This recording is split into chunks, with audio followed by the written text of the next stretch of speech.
नमस्कार. उलगुलान एक साहित्य चळवळ यांनी फेसबुक लाईव्हवर आयोजित केलेले हे आजचं व्याख्यान माझे मित्र सखाराम डाखोरे, डॉक्टर भगवान गव्हाडे आणि उलगुलान एक साहित्य चळवळ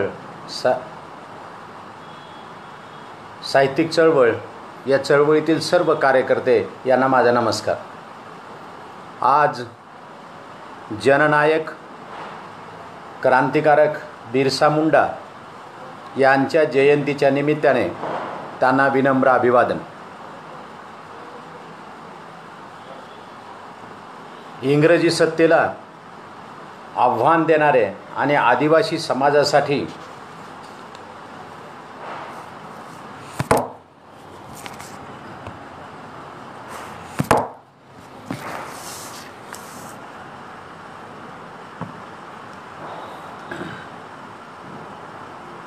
क्रांतिकारक नवे युग आणू पाहणारे जननायक बिरसा मुंडा यांचं परिवर्तनाच्या लढाईमधलं एक मोठं योगदान आहे आणि म्हणूनच जननायक बिरसा मुंडा हे आदिवासींसाठी भगवान ठरले, जननायक ठरले. या निमित्ताने मला आपण बोलण्याची जी संधी दिली ही माझ्यासाठी एक मी मोलाची संधी समजतो, कारण मला एक काही चिंतन या निमित्ताने आपल्यासमोर ठेवता येणार आहे. याचबरोबर आदिवासींना संघटितपणे लढण्याचं बळ देणारे, स्वतःचं रणांगण निर्माण करणारे आदिवासी सामाजिक नेतृत्वाचं आज सर्वांना स्मरण केलं पाहिजे. त्यानिमित्ताने एक नवी दिशा आपल्याला ठरवता आली पाहिजे आणि त्याचं चिंतन करण्याचा आजचा दिवस आहे. जननायक बिरसा मुंडा आणि म्हणून त्यांना आपण विनम्र अभिवादन करतो आहोत. जननायक बिरसा मुंडा सोबतच आज आपण तंट्या भिल्ल, विष्णू गौंड, कांगला माझी, वीर बाबूराव शेडमाके, सिद्धू कानू मुम्मू, ख्वाजा नाईक यांच्यासारख्या लढवय्या नेत्यांचंही आज स्मरण केलं पाहिजे, आपण समजून घेतलं पाहिजे. आपण जो आपल्यासमोर जे मी विषय मांडतो आहे तो आदिवासी समाज प्रबोधन काळाची गरज, या अनुषंगाने काही प्रश्न माझ्यासमोर आहेत. एक, आदिवासींची स्थिती काय आहे, वास्तव काय आहे, हे वास्तव निर्माण होण्याची कारणं काय आहेत हे, आणि मगच अनुषंगाने कोणत्या प्रबोधनाची गरज आहे हे ठरवलं पाहिजे असं मला वाटतं. काय वर्तमान आदिवासींच्या भोवतीचं सगळा भोवताल जरा नीट समजून घेतला पाहिजे.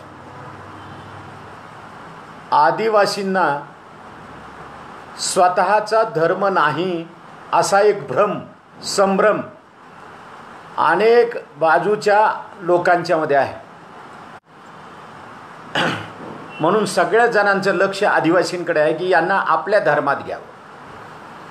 याचा अर्थ एवढाच आहे की धर्मांतराचा विळखा आदिवासींच्या भोवती आहे. तो पूर्वी होता आणि आताही आहे. देशातील संपूर्ण व्यवस्था, समाज व्यवस्था असेल, राजकीय व्यवस्था असेल, सांस्कृतिक व्यवस्था असेल, धर्म व्यवस्था असेल, सगळ्या स्वरूपाची सत्ता ज्यांच्या हातात आहे त्या सगळ्यांचीच व्यवस्था आणि या व्यवस्थेनं निर्माण ही आदिवासींच्यासाठी, त्यांच्या भल्यासाठी आज काही फार वेगळं करते आहे असं मला वाटत नाही. आदिवासीचा धर्म कोणता हे आदिवासींना ठरवू दिलं जात नाही, तर बाहेरची व्यवस्था हे ठरवते आहे. आदिवासी हिंदू आहेत, आदिवासी ख्रिश्चन आहेत, आदिवासी अमुक आहेत. एवढंच काय, जनगणनेच्या मध्ये काम करणारे, नोंदणी करणारे लोकही आदिवासीचा धर्म मनाने ठरवत असावेत असं वाटतं. हे सगळं भयावह आहे, कारण व्यवस्थाच ती आहे, त्यांची मानसिकताच ती आहे, आणि हे फार वाईट आहे. घटनेनं दिलेलं, भारतीय राज्यघटनेनं दिलेलं, आदिवासींना दिलेलं धार्मिक स्वातंत्र्य त्यांना मिळू द्यात, त्यांना ठरवू द्यात. पण तसं घडत नाही. राजकीय सत्ता ज्यांच्या हातात आहे ते लोक, त्या व्यवस्थेतले लोक आदिवासींचा धर्म ठरवतात. असं चित्र पूर्वी होतं आणि आजही आहे. आणि म्हणून आपल्या प्रबोधनाचं पहिलं पाऊल हे आपला धर्म नीटपणे लोकांपर्यंत पोहोचवण्याचं काम आहे. आदिवासींचा धर्म हा निसर्गानं घडवलेला, त्यांच्या संस्कृतीने त्यांना प्रदान केलेला कोणता आहे हे आदिवासीतल्या विचारवंतांनी, तिथल्या कार्यकर्त्यांनी नीटपणे दिशा घेऊन पुढे नेला पाहिजे असं मला वाटतं. ब्रिटिशांच्या काळामध्ये ख्रिश्चन धर्मगुरूंनी, धर्मव्यवस्थेनं त्यांच्यावर आक्रमण केलं. हिंदूंचं आक्रमण त्या काळापासून आजही चालूच आहे. ज्या वेळेला मुस्लिमांच्या, मोगलांच्या राजवटी होत्या तेव्हा त्यांनी आक्रमण करण्याचा प्रयत्न केला.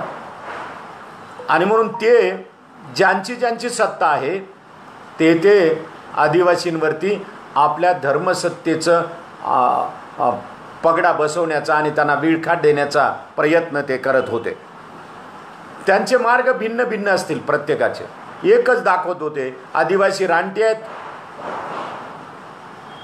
त्यांना नागरी सुविधा दिल्या पाहिजेत, त्यांना शिक्षणाची व्यवस्था दिल्या पाहिजेत, त्यांना धार्मिक व्यवस्था दिली पाहिजे, असा आभास ते निर्माण करत होते.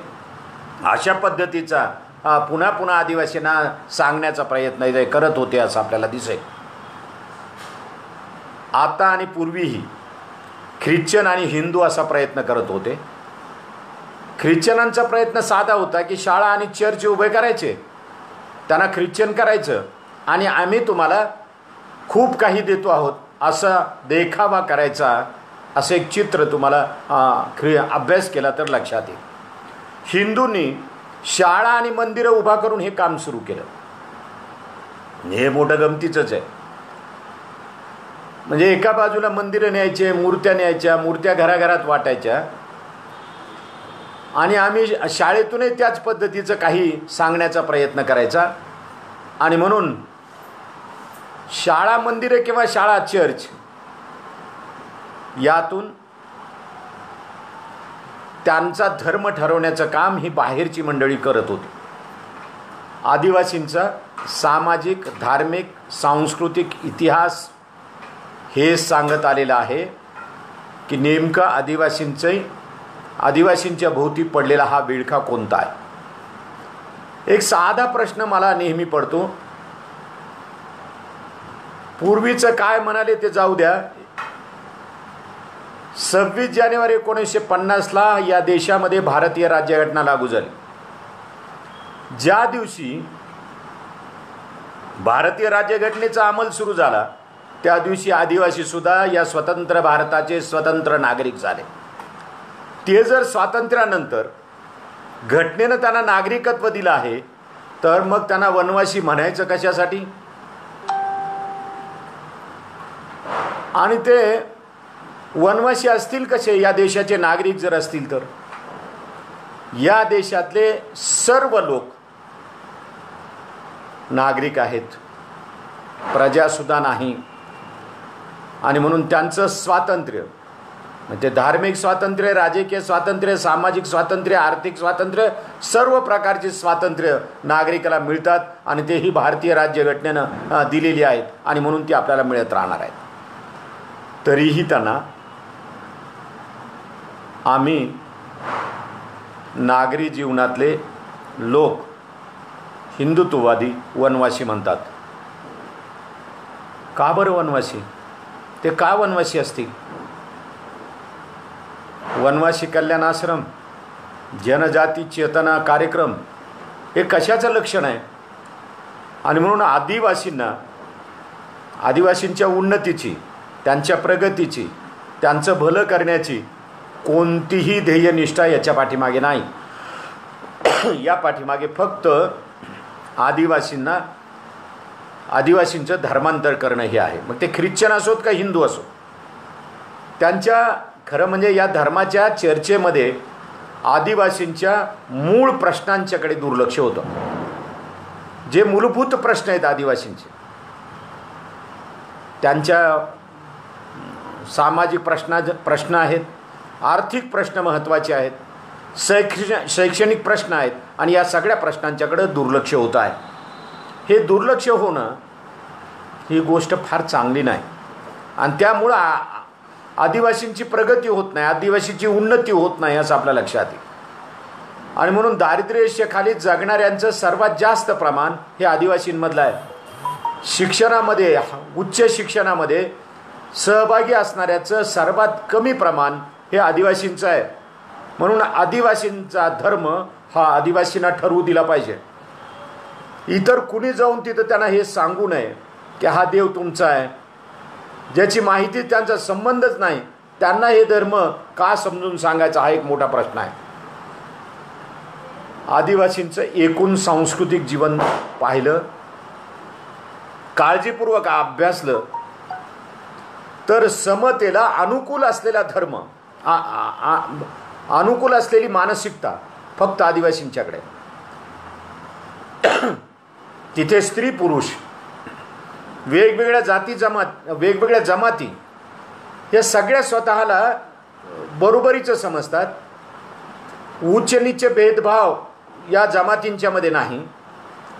प्रत्येक जात स्वतःला स्वतंत्र समजत असेलही, पण ती इतर जमातींना कमी समजत नाही. आणि म्हणूनच समतेला त्यांची मानसिकता अधिक अनुकूल आहे. गरज आहे त्यांना घटनात्मक पद्धतीने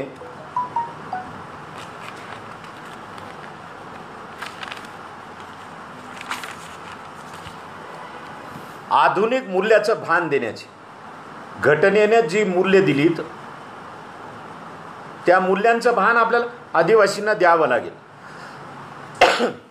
खरं तर त्यांच्या जगण्याशी ते मूल्य जास्त योग्य आहेत. म्हणून आधुनिक मूल्याचं भान दिलं पाहिजे. आणि हे मूल्य भान आलं आपोआपच आदिवासींना त्यांच्या मूलभूत प्रश्नांचं भान येऊ शकेल की नेमके आमचे प्रश्न काय आहेत तेच सांगतील. पण त्यांना आधी आधुनिक मूल्यांचं आणि तेही घटनेनं दिलेल्या मूल्यांचं भान आम्हाला त्यांना दिलं पाहिजे. तेवढंच नाही, एकदा त्यांना मूल्यभान जर आलं तर घटनेने जी तरतूद केलेली आहे, घटनात्मक तरतूद जी केलेली आहे, त्याची पूर्ती का होत नाही असे प्रश्न आदिवासीच विचारतात. मला वाटतं हे फार महत्त्वाचं आहे. आदिवासींच्यासाठीची घटनात्मक तरतूद आणि त्यावर आधारलेले कायदे हे फार महत्त्वाचे आहेत. पण अजून व्यवस्थेला हे प्रश्न सामूहिकपणे विचारले गेले नाहीत. एखाद्या भागातल्या आदिवासींना घटनात्मक तरतुदीप्रमाणे सगळं का मिळत नाही असे प्रश्न आता विचारायला सुरुवात झालेली आहे. जसे आदिवासी शिकत जातील, आदिवासी लोक शिकत जातील, आदिवासी तरुण अधिक आक्रमक होईल आणि त्याला उलगुलान कळेल, त्या दिवशी तो अधिक पुढे जाईल असं मला वाटतं आणि हे प्रश्न विचारेल. आदिवासीच्या उन्नतीची, त्यांना वैज्ञानिक दृष्टिकोन देण्याची, शैक्षणिक, आर्थिक, सामाजिक, आरोग्यविषयक प्रश्न सोडवण्याची संपूर्ण जबाबदारी घटनेने शासनावर दिलेली आहे, शासनावर सोपवलेली आहे. राज्य शासन, एखादं राज्य शासन, उदाहरणार्थ महाराष्ट्राचं राज्य शासन आहे, ते जर दुर्लक्ष करीत असेल तर केंद्र शासन हस्तक्षेप करू शकतं. आणि हे काही पूर्ण राज्यातल्या आदिवासींसाठी करायची गरज नाही. जर गडचिरोलीकडे दुर्लक्ष होत असेल, जर चंद्रपूरकडे दुर्लक्ष होत असेल, किंवा नंदुरबारकडे दुर्लक्ष होत असेल, ठाण्याकडे दुर्लक्ष होत असेल, तर तेवढ्याच भागामध्ये राष्ट्रपती शासन लागू करण्याची तरतूद घटनेमध्ये आहे. तिथलं प्रशासन राष्ट्रपती ताब्यात घेऊ शकतात आणि स्वतंत्रपणे योजना आणि आर्थिक तरतूद करू शकतात आणि त्यांच्या प्रगतीची दालनं खुली करू शकतात. हे भारतीय राज्यघटनेनं सांगितलेलं आहे. मग केंद्र शासनाची असं करण्याची इच्छा नाही. आता तर वनवासीच आहेत, तेव्हा त्या केंद्र शासनाला ते करण्याची गरजच वाटणार नाही. ही बाब आपण समजून घेतली पाहिजे असं मला वाटतं. काय दिसतं आजचे प्रश्न काय आहेत? 21व्या शतकाची 2 दशकं संपलेली आहेत, 20 वर्ष संपलेली आहेत, तरी आदिवासीचा आकांत आणि आक्रोश, सामान्य आदिवासीचा आकांत आणि आक्रोश शासनापर्यंत ही यंत्रणा पोहोचू देत नाही. अर्थात कोणतंच शासन यंत्रणेवर परिपूर्ण कंट्रोल करू शकत नाही आणि म्हणून आदिवासींच्या प्रश्नाकडे दुर्लक्ष होतं असं मला वाटतं. आपण असं राजकीयदृष्ट्या उत्तर देऊ शकतो, फार सोपं काम आहे. कोणाची तोंड बंद करायची असेल तर राजकीयदृष्ट्या काही उत्तरं फेकता येतात. लोकसभेमध्ये, प्रत्येक राज्याच्या विधानसभेमध्ये आदिवासींचे प्रतिनिधी आहेत, कारण त्यासाठी आरक्षण आहे. अनुसूचित जमातीचे एवढे खासदार आणि एवढे आमदार जातील ते लोकसंख्येच्या प्रमाणात असतील, हे भारतीय राज्यघटनेप्रमाणे आपण अंमल सुरू केला. मात्र अनुभव काय आहे? अनुभव काय सांगतो? अनुभव असं सांगतो की हे प्रतिनिधी, आदिवासींचे हे प्रतिनिधी आदिवासींचे प्रतिनिधी राहत नाहीत, ते त्या पक्षांचे प्रतिनिधी होतात. ज्या पक्षाने त्यांना उभं केलं त्या पक्षाचे प्रतिनिधी. आणि मग तात्पुरते आदिवासींचे तात्पुरते जे प्रश्न आहेत, आदिवासींनी रस्त्यावर येऊन मांडलेले, संघटित होऊन मोर्चे काढल्यावर, निवेदनं देऊन मागण्या केल्यावर, ते जे प्रश्न आहेत ते प्रश्न फक्त विधानसभेत, लोकसभेत तात्पुरते मांडायचे, म्हणजे तात्कालिक प्रश्न मांडायचे आणि आपण प्रश्न मांडल्याचा आव आणायचा. आदिवासींचे मूलभूत जे प्रश्न आहेत ते शैक्षणिक असतील, आर्थिक असतील, अन्य प्रश्न असतील, या सगळ्या प्रश्नांच्या बाबतीत हे लोकप्रतिनिधी बोलत नाहीत, मूलभूत प्रश्नांच्या बद्दल बोलत नाहीत. त्याचं कारण असं आहे की त्यांनी काय बोलावं, हे ही पक्षांनी निर्माण केलेली व्यवस्था, राजकीय व्यवस्था, लोकशाहीमधल्या व्यवस्थेचा गैरवापर करून निर्माण झालेली व्यवस्था ठरवत असते. आणि म्हणून ही व्यवस्था आणि यंत्रणा मूलभूत बदल करू देत नाही. आदिवासींच्या जीवनामध्ये जो मूलभूत बदल आपल्याला अभिप्रेत आहे तो होत नाही. 70 वर्ष उलटली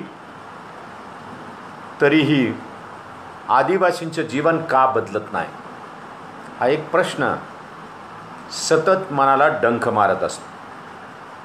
आग्या मोहळाच्या माशांनी जसे डंख मारावेत ना, तसे हे डंख असतात. ते रोज वेळोवेळी बोलले जात नाहीत, पण तसाच त्या गांधील माशांचं विष शरीरामध्ये घेऊन लोक कण्हत असतात, लोक आपली वेदना व्यक्त करत असतात. 70 वर्षात एवढंच चालू आहे. म्हणजे पक्ष कोणता याला काही देणं घेणं नाही. उलट थोडंफार डागडुगी होत होती, तेही सरकार आपण बदललं, कारण जाऊ द्या ते पुढे बोलूया आपण. निवडून आलेले आदिवासीचे प्रश्न समाजावर निष्ठा ठेवत नाहीत. समाजावरच्या निष्ठा बाजूला ठेवून त्यांच्या दृष्टीने पक्षनिष्ठा महत्त्वाच्या आहेत आणि त्या पक्षाच्या नेत्याच्या निष्ठा महत्त्वाच्या आहेत. म्हणून त्या नेत्यावरच्या निष्ठा, त्या पक्षावरच्या निष्ठा ह्या महत्त्वाच्या आदिवासी महत्त्वाचा नाही असं समजून हे लोकप्रतिनिधी काम करतात वेगवेगळ्या पक्षाचे. आणि मग जो निवडणुकीत निवडून आला तो सत्तेमध्ये मशगूल असतो आणि जो पडला तो हा कसा चुकीचा करतो एवढं सांगण्यामध्येच ते जात असतात. समाजासाठी भूमिका घेणं फार महत्त्वाचं आहे. ज्यांना नाहीत ते चळवळ उभा करू शकत नाहीत. उलगांची चळवळ ही मुळामध्ये भूमिकेसह उभी राहिली पाहिजे असं मला वाटतं. आदिवासींच्या संदर्भातली चळवळ ही भूमिका घेऊन उभी राहिली पाहिजे. भूमिका असेल तर मानसिक बळ मिळतं लढण्याचं. आणि म्हणून आदिवासीच्या राजकीय नेतृत्वाला नव्यानं प्रशिक्षण दिलं पाहिजे. बाबासाहेब आंबेडकरांची कल्पना होती की राजकारणामध्ये येणाऱ्या सगळ्यांसाठी एक स्कूल असलं पाहिजे आणि त्यांना आपण शिक्षण दिलं पाहिजे, प्रशिक्षण दिलं पाहिजे. आता मी ते बाकीचं सोडा, बाकीच्या कोणालाच प्रशिक्षण नाही, पण आदिवासींच्या संदर्भात मात्र हे नक्कीच आहे की ग्रामपंचायत, पंचायत समितीपासून जिल्हा परिषद, विविध सहकारी संस्था, विधानसभा आणि लोकसभेमध्ये जाणाऱ्या सर्व सदस्यांना आदिवासीच्या प्रश्नांच्या सह त्यांना प्रशिक्षण दिलं पाहिजे की कायद्यामध्ये हे बसेल, कायद्यानुसार त्याची मांडणी विधानसभेच्या आणि लोकसभेच्या फ्लोअरवर कोणत्या पद्धतीने मांडली पाहिजे. हे प्रश्न का लावून धरले पाहिजेत हे वारंवार त्यांना सांगितलं पाहिजे. खरं तर पक्षाच्या चौकटीसुद्धा त्यांना हे मांडता येऊ शकेल. उलट पक्ष त्यांचं कौतुकच करेल की बरं झालं आदिवासींच्या प्रश्नांच्या मूलभूत प्रश्नांना आम्ही हात घातला म्हणून या पक्षाचं नाव झालं. पण ती इच्छा असेल तर, पक्षाची निष्ठा नाही, पक्षाची इच्छा नाही, आणि म्हणजे राजकीय इच्छाशक्तीच आमच्याकडे कोणत्या पक्षाकडे नाही. आणि त्याबरोबरच या प्रतिनिधींचीसुद्धा तेवढी तयारी नाही. म्हणून भूमिका आणि समाजनिष्ठा ह्या फार महत्त्वाच्या गोष्टी असतात. घटनात्मक तरतुदी आणि कायदा, सध्या अस्तित्वात असलेले आदिवासीचे कायदे मला वाटतं फार महत्त्वाचे आहेत आणि हे जरा नीट समजून घेतले पाहिजेत. हे समजून घेण्यासाठी जरा आदिवासींनी इकडच्या जात व्यवस्थेतल्या लोकांचा प्रभाव आपल्यावर येऊ देऊ नये असं मला वाटतं. अलीकडं काय झालं आहे, महाराष्ट्राच्या पुरतं बोलूया आपण. महाराष्ट्रात प्रत्येकाच्या जातीची अस्मिता महत्त्वाची आहे. तुम्ही पहा, आता सध्या ओबीसीच्या प्रश्नावर सगळे भांडत आहेत, मराठा आरक्षणाच्या वरती भांडत आहेत. त्यांची संघटनांची नावं वेगवेगळी आहेत. एका जातीचं आव्हान असेल तर लोक पटकन जमा होतात. एकंदरीत ओबीसीची आयडेंटिटी घेऊन ते उभे राहत नाहीत, कारण त्यांना त्यांची जात महत्त्वाची वाटते. प्रत्येक जातीची अस्मिता टोकदार झाली, त्यामुळे इतर जातीकडं ते नीट पाहत नाहीत. त्यांच्या बरोबरीची असणारी, त्यांच्यासारखी दिसणारी, त्यांच्यासारखी लक्षणं असणारी जात त्यांना महत्त्वाची वाटते व वाटत नाही. आपलीच जात महत्त्वाची वाटते. म्हणून जातीची अस्मिता आणि प्रत्येक जातीची एक प्रतिमा समोर घेऊन निघत आहेत. शिवाजी महाराज अमुक जातीच्या पुरते, बाबासाहेब आंबेडकर अमुक जातीच्या पुरते, बिरसा मुंडा म्हटलं की अमुक जातीचे. असं जे काही आपण करून बसलोय ते जाती व्यवस्थेतून आले ना, अस्मिता टोकदार झाल्यात. प्रत्येक जातीच्या अस्मिता टोकदार झाल्यात. मला वाटतं जमातीच्या अस्मिता अशा वेगवेगळ्या होऊ नयेत. महाराष्ट्रातल्या 45 जमाती प्रामुख्याने आहेत. या जमातींमध्ये आपसात काही सुसंवाद आहे का? एकत्र येऊन वेगवेगळ्या जमातीचे लोक समान काय काय आहे आपल्यामधले प्रश्न त्याची चर्चा करतायत का? सांस्कृतिक संवाद आहे का? सामाजिक प्रश्न समान आहेत का? ते जर समान असतील तर एकत्रितपणे आपण ते केलं पाहिजे. प्रत्येक जमातीला, जमातींच्यामध्ये एक अस्मिता आहेतच. एक लक्षात ठेवलं पाहिजे की हे सगळेच जमाती, या सगळ्याच जमाती म्हणजे महाराष्ट्रातल्या पुरतं घेतलं तर 41, भारतातल्या घेतलं तर सगळ्याच आदिवासी जमाती या व्यवस्थेच्या चरकात आहेत. त्या पिळून निघणारच आहेत आज ना उद्या. आज ही जमात आहे, उद्या ती जमात आहे. मोठ्या जमाती आज समोर आहेत, बाकीच्या जमाती हळूहळू त्याच्यात येतीलच आणि त्या पिळून निघतील. कारण ही व्यवस्थेनं निर्माण केलेली यंत्रणा त्यांचं शोषण करते आहे, सगळ्यांचं शोषण करते आहे. भारतीय प्रस्थापित व्यवस्थेचं हे लक्षण आहे, त्यांना शोषण करायचं आहे. ज्या कमकुवत मागास जाती आहेत त्यांचं सगळ्यांचं शोषण करायचं आहे. जाती आहेत का जमाती आहेत ते सगळ्यांचं शोषण करायचं आहे. आणि मग मागास जातींमध्ये भांडणं लावून दिले की सोपं काम होतं. तसं जमातींमध्ये, आदिवासींमधल्या जमातींमध्ये जर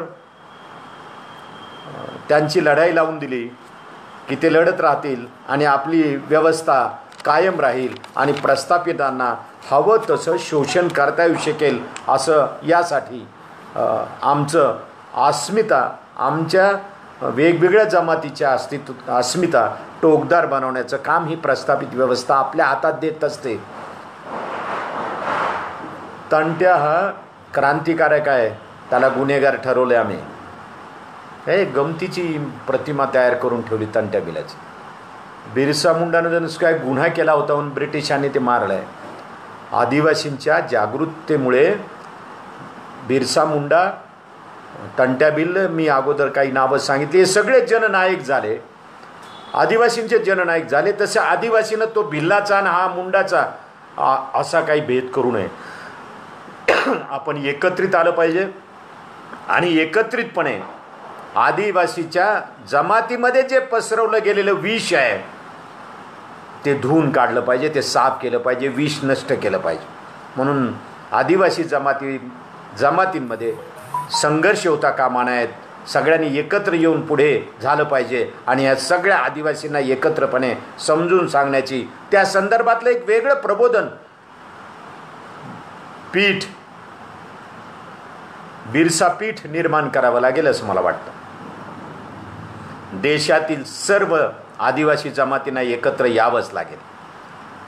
राज्यानुसार, राज्यातील विभागानुसार, प्रत्येक जमातीनुसार संस्कृतीमधले काही फरक असतातच. बोलीमध्ये, भाषेमध्ये जसे फरक आहेत तसे हे फरक असतातच. पण प्रस्थापित व्यवस्थेच्या विरुद्ध लढा जेव्हा द्यायचा आहे तेव्हा सगळ्यांनी एकत्रित आलं पाहिजे. आणि बिरसा मुंडा, जननायक बिरसा मुंडा यांनी सांगितलेला गुलांचा नारा घेऊन पुढे निघालं पाहिजे असं मला वाटतं. का भांडणं लावतायत, का हे करतायत, यामागं प्रस्थापित व्यवस्थेचं राजकारण आहे, हे जरा नीट समजून घ्या. जमातीमधलं द्वंद्व वाढवणे, अंतर वाढवणे हे प्रस्थापित व्यवस्थेचं राजकारण आहे. यंत्रणेने हे जाणीवपूर्वक निर्माण केलेलं आहे असं मला वाटतं. खरं तर या देशात कोणतीही स्वातंत्र्याची चळवळ सुरू होण्याच्या आधी सगळ्यात अगोदर जे लोक लढले ते आदिवासी आहेत. ब्रिटिशांच्या विरुद्ध लढले ते आदिवासी आहेत. मी गौरव करत नाही. गौरवाचा इतिहास आदिवासींचा खूप सांगितला गेला, त्याचं उदात्तीकरण केलं गेलं. कृपा करून वस्तुनिष्ठ इतिहास समजून घ्या. गौरवीकरण करू नका, उदात्तीकरण करू नका, ही नम्र विनंती आहे. कारण आपण हा राजा असा होता, तो राजा असा होता, मग आग भिकेला का लागले,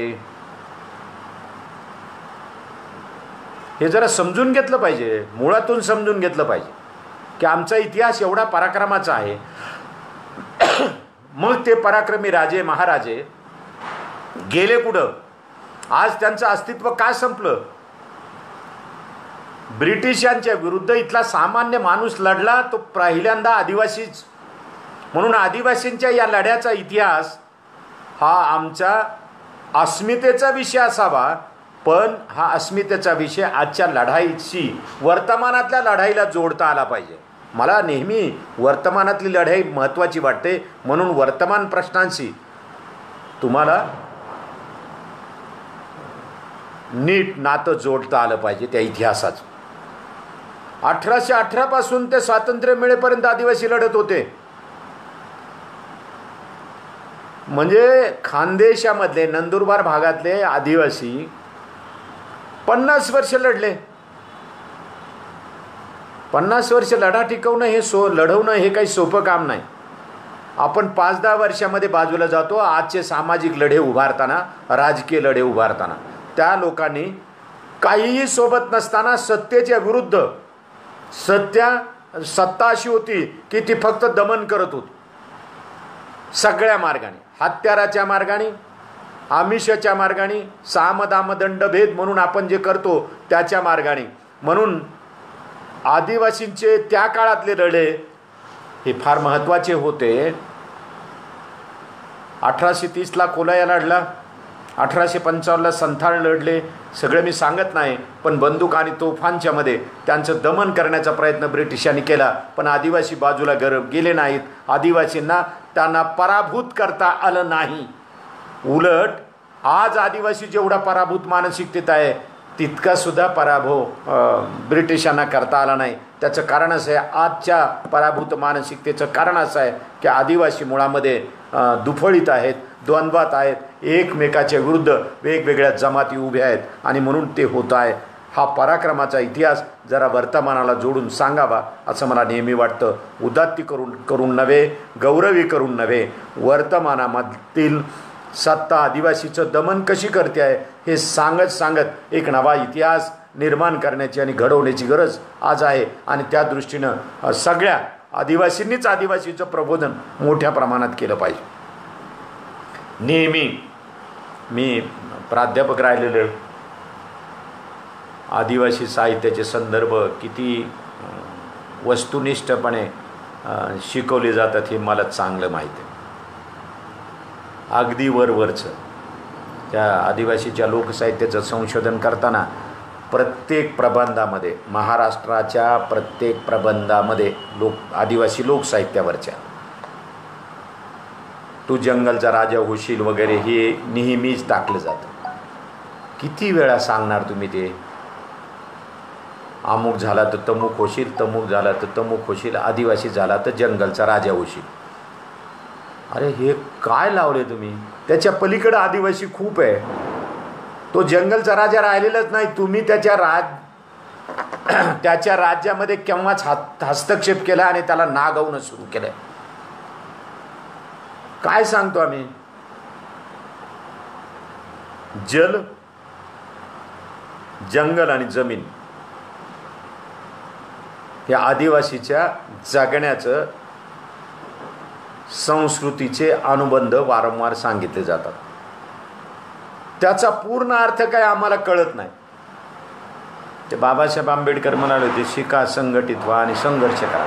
लोक शिकले, संघर्ष करायचंच विसरून गेले. आदिवासींचं तेच आहे की जल, जमीन आणि जंगलच्या संदर्भात लोक जेव्हा बोलतात तेव्हा हे का सांगितलं जातं? आदिवासीच्या जीवन मरणाचे प्रश्न या तिन्ही घटकाशी संबंधित आहेत हे आम्ही कधी समजूनच घेतलं नाही. त्यांची संस्कृतीच मुळामध्ये जल, जंगल, जमिनीने घडवलेली आहे हेच आम्हाला कळालेलं नसतं आणि आम्ही बोलतो. म्हणजे आदिवासीबद्दलचं नागरी जीवनामधलं, ग्रामीण जीवनामधलं अज्ञान किती असावं. आदिवासी म्हणजे जंगलात राहणारे लोक, कंदमुळे खाणारे लोक. आज किती बदल झाला आहे. आदिवासी आज जीन्सच्या पॅन्टमध्ये आला आहे, तोही टी शर्ट घालतो आहे. तो विद्यापीठांची दारं ठोठावतो आहे की मला येऊ द्यात, बरोबरीचं वागवा, मलाही तुमच्या शैक्षणिक प्रवाहामध्ये घ्या, हे सांगतो आहे. तरीही आम्ही तिथंच अजून अडखळतो आहेत कारण आम्हाला त्याच्याशी घेणं देणं नाही. आदिवासी म्हणजे नक्सली, आदिवासी म्हणजे माओवादी, अशा पद्धतीचं एक अज्ञान नागरी समाजामध्ये आहे असा आपल्या लक्षात येईल. 2006 साली या देशाने एक कायदा केला. तुम्ही असं मोजत राहा, इसवी सन 1947 ते 2006 एवढी वाट पाहावी लागली. पण ठीक आहे, 2006च्या सरकारला किमान असं वाटलं की आदिवासींना त्यांचे हक्क दिले पाहिजेत. 2006ला मनमोहन सिंगाचं सरकार होतं. मूलभूत कामच करायची असेल, मूलभूत प्रश्न सोडवायचे असतील तर असे कायदे केले पाहिजेत. वन हक्क संरक्षणाचा कायदा 2006 साली मान्य झाला. हा कायदा आला त्यामुळं जल, जंगल आणि जमिनीवरचा आदिवासींचा हक्क मान्य झाला, जो ब्रिटिशांनी नाकारला होता. 1894 साली ब्रिटिशांनी एक धोरण जाहीर केलं होतं. हे धोरण म्हणजे आदिवासीचं जल, जंगल आणि जमिनीवरचं हक्क नाकारणारं धोरण होतं. त्यांचं अस्तित्वच नाकारलं होतं. नुसतं जंगल आणि जमिनीवरचं हक्क नाकारलेला नव्हता, त्यांचं अस्तित्व नाकारलं होतं. आजही आम्ही तेच करतो आहोत. हा कायदा केल्यावरही हे जरा नीट बारकाईने समजून घ्या. ज्या लोकांनी जंगलाचं संरक्षण केलं, संवर्धन केलं, त्यांचंच अस्तित्व संपून टाकायचं, त्यांच्या उपजीविकेचे प्रश्न निर्माण करायचे. हा उद्योग ब्रिटिशांनी केला होता. आजचं सरकार, स्वातंत्र्यानंतरचं आपलं सरकार, आपण निवडून दिलेलं सरकार तेच करत आहे. 2006चा वनरक्षक कायदा, वन हक्क रक्षण कायदा, संरक्षण कायदा आला आणि त्यानंतर त्या जमिनी त्यांच्या नावावर करण्याच्या ऐवजी कागदी पुरावा मागणं सुरू झालं. काय गंमत आहे आपल्याकडं. खालचा जो कारकून काम करतो, तलाठी काम करतो, ग्रामसेवक काम करतो, खालच्या लेवलचे वर्ग 3चे वर्ग 4चे कर्मचारी, ते तिथं प्रत्यक्ष आदिवासींकडे जात असतात, सामान्य माणसाकडे जात असतात आणि ते पुरावे मागतात. हा जमिनीचा पट्टा जर त्याच्या नावावर ब्रिटिशापासून आजपर्यंत कधीच केला नाही, तर त्याच्याजवळ कागदी पुरावा कुठून मिळेल? तो त्यांना मिळायला पाहिजेत, पण तो मिळत नाही. कारण या लोकांचे अधिकार जणू काही हेच साहेब आहेत. बरं, ते जे सांगतील ते IAS आणि IPS अधिकारी ऐकतात. ते IPS आणि IAS अधिकारी आपण फार बुद्धिमान वगैरे समजतो, तसं काही नसतं. तेही मूलभूत प्रश्नापर्यंत जात नाहीत, खालच्यावर अवलंबून आहेत. खालचे काय सांगतील ते ऐकतात. आणि हे लोक वरचेर त्यांना रानटी समजतात, ब्रिटिशांपासून आदिवासींना रानटी समजतात. अहो, आदिवासी इतका सभ्य सुसंस्कृत माणूस दुनियेत सापडणार नाही. तोच सगळ्यांना समजून घेऊ शकतो, सगळ्यांच्या पद्धतीनं इतरांच्या बरोबरीने जगतो, इतरांना जगू देतो. अहो, तो जंगलाला नीट वाढू देतो, तिथल्या प्राण्यांना नीट वाढवतो. गाईच्या दुधावर जो आपला हक्क सांगत नाही, तो आदिवासी माणूस असभ्य कसा असेल? इथं तर गाईच्या लेकराला सुद्धा दूध न ठेवणारे आमचे नागरी हरामखोर लोक थेंब न थेंब पिळून घेतात गाईचा आणि म्हशीचा आणि स्वतःसाठी वापरतात. इथे मात्र आदिवासी मात्र पहिला हक्क, गाईच्या दुधावरचा पहिला हक्क तिच्या वासराचा आहे असं मानतात. हे तत्वज्ञान घेऊन जगणारा हा माणूस जंगलाचं, जमिनीचं आणि पाण्याचं रक्षण करणारा आणि संवर्धन करणार आहे.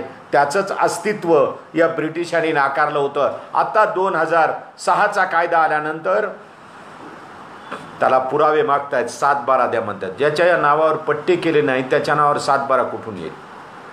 तो सूर्यदेवाची शपथ घेऊन सांगतो, कारण सूर्यदेव त्याच्या दृष्टीने मोठा आहे. जलाची शपथ घेईल, त्या सूर्य प्रकाश देणाऱ्याची त्याची शपथ घेईल. बाकी काय करील? कारण त्याजवळ दुसरा धर्म नाही आणि देव नाही. लादलेल्यांची शपथ तो घेणारच नाही. आणि म्हणून ज्यांच्या नावावर पट्टे केले नाहीत त्याला 7/12 मागतायत.